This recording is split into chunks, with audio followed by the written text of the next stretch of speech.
completely different to the 18-year-old. So this is light and floral and fruity.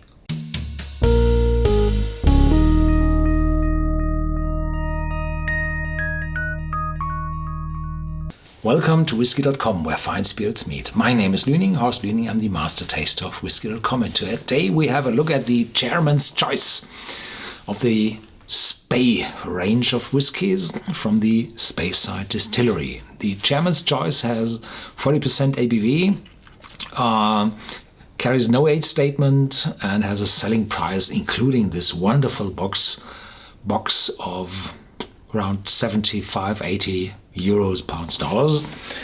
And whenever I have such a wonderful box here, or a package on my cask, I'm opening it in front of the camera. So first we have a look at the closed box, and this is a better wood than most of those boxes which show this rural character, this old farming style wood, which I personally find awful. So this is wonderful wood, good finish, an inlay telling the bottle, and the cover is holed with magnets. So wonderful. Have a look. Is this wonderful?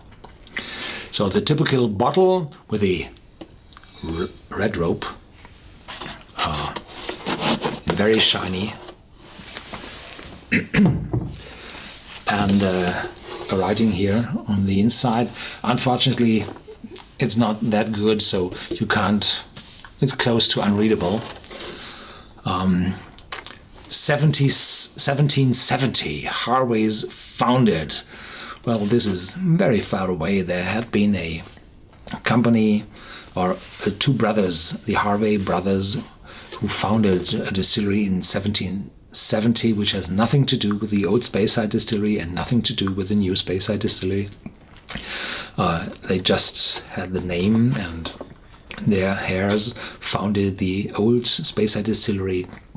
And if you're interested in the history, here's the video to the overview of the Speyside whiskies, or the Spey range of the Speyside whiskies.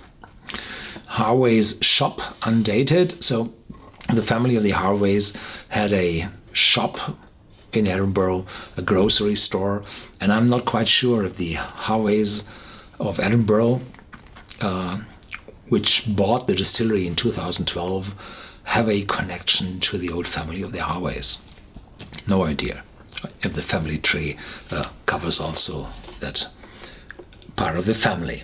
And here they are dating back to 1787, where John Harvey introduced the filling of a cask, a personal cask. So that was called then the chairman's choice. This is quite popular in the distilleries, like the family reserve, the chairman's vat, and how they are called. So they all go back to those bottlings for the stakeholders in the distillery. Either the managers or the shareholders or the family are all in a person. So here we have these magnets.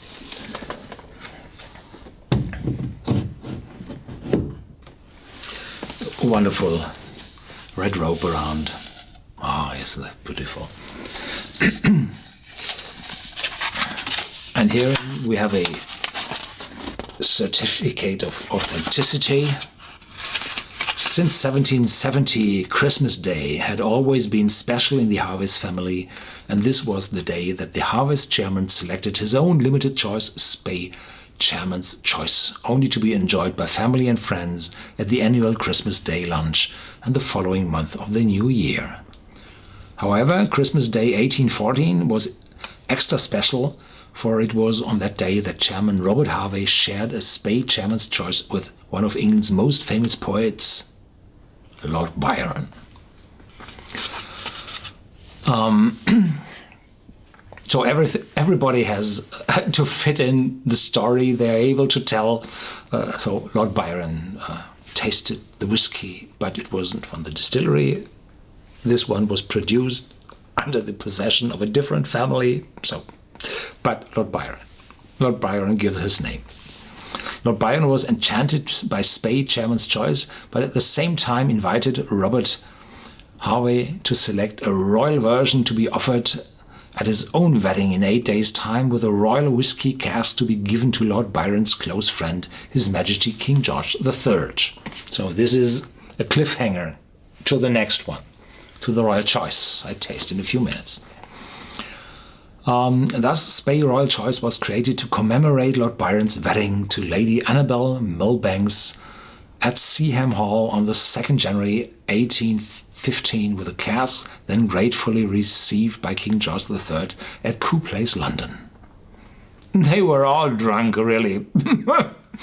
Nowadays, Spey Chairman's Choice still continues the Christmas Day celebration, but now with limited age editions allocated to various parts of the world. We apologize if, due to the strict allocation, you have not always been able to find or buy Spey Chairman's Choice.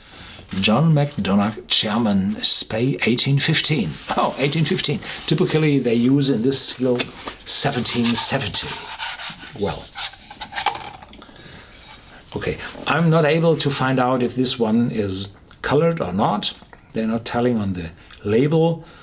It's only 40%, so it will be chill filtered, I'm afraid.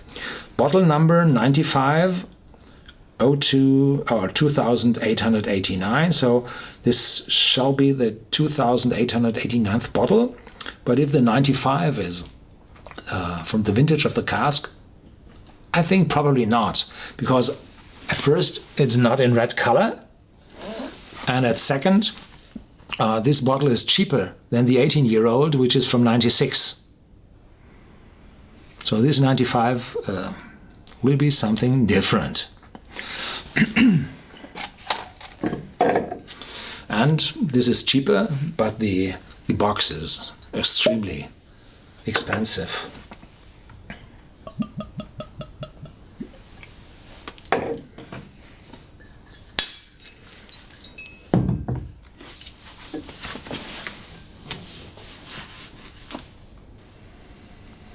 Completely different to the 18-year-old. So this is light and floral and fruity. No alcohol at all.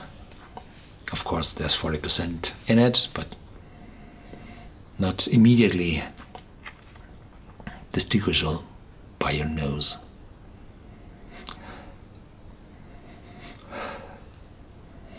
A little vanilla coming up.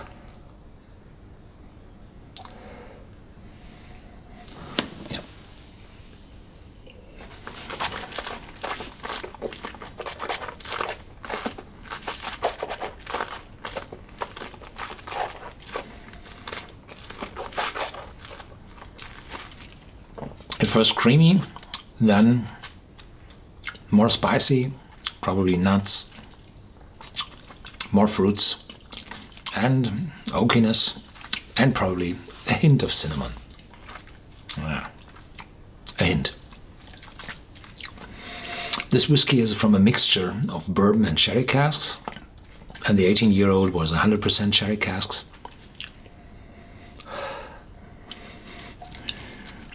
So this one is not that aroma laden, is not that sherry cask influence in it. There is one, but not that strong.